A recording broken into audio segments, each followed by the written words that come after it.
Assets in 529 plans have grown significantly in recent years due to their college planning potential.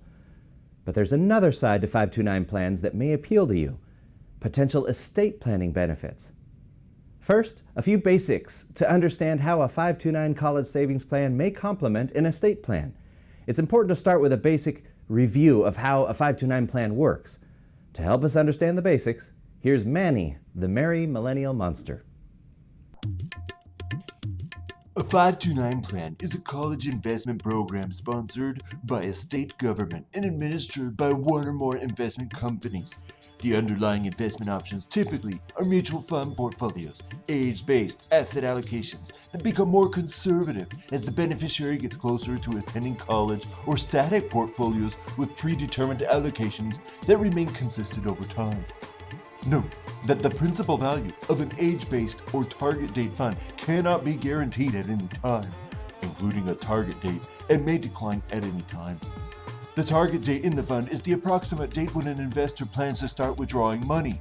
Withdrawals are federally tax-free and state tax-free in many cases, as long as they are used to finance qualified college expenses. Non-qualified withdrawals are subject to ordinary income taxes and a 10% additional federal tax. Eligibility to contribute to a 529 plan is generally not restricted by age or income. Thanks, Manny. Now I get to talk about the fun part, the estate planning angle. For tax purposes, a contribution to a 529 plan is considered a completed gift from the contributor to the beneficiary named on the account. A contributor, therefore, can potentially reduce the size of his or her taxable estate using a 529 plan. You may contribute up to $14,000 per beneficiary annually, $28,000 per beneficiary if you contribute jointly with a spouse, without triggering the federal gift tax.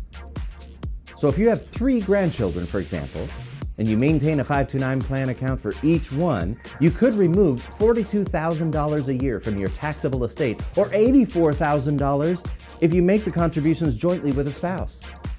If you want to reduce the size of your taxable estate more quickly, the IRS permits you to make 5 years worth of gifts in a single year, as long as you do not provide additional gifts to the beneficiaries for the remainder of that 5-year period.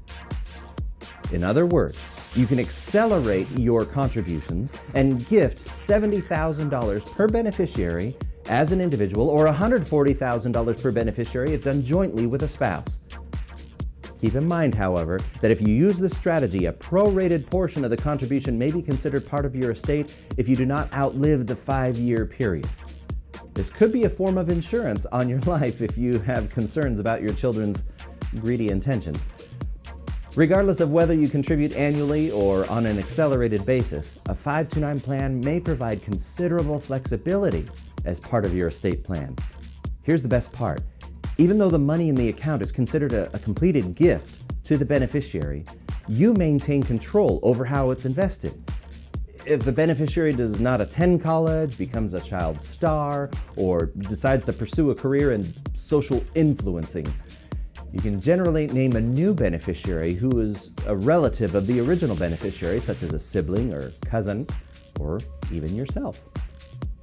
If you're grappling with the estate planning and college financing decisions that impact a growing family, Hesen and Haslam can help you familiarize yourself with how a 529 plan could play a role in both of these key areas. Or if you know someone who might find this video useful, please feel free to forward it to them by clicking on the arrow below. Also, don't forget to like this video and to subscribe to our YouTube channel.